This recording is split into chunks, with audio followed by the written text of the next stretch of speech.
Here's how to replace a hot swappable hard drive in your PowerEdge Rack. This video shows a typical physical replacement. If it doesn't match your particular system, refer to your manual instead. You may also have to perform software configuration steps depending on your storage controller, configuration, and OS. First, unlock the security bezel by turning the key clockwise.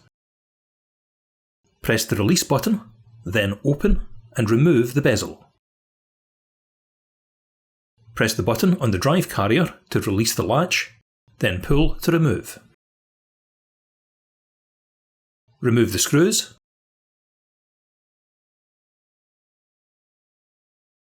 Then separate the drive and carrier.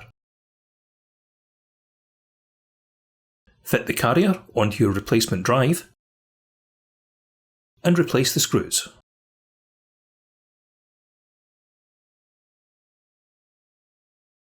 Slide the carrier back into your system and press the latch to lock it in place. Then replace and lock the security bezel.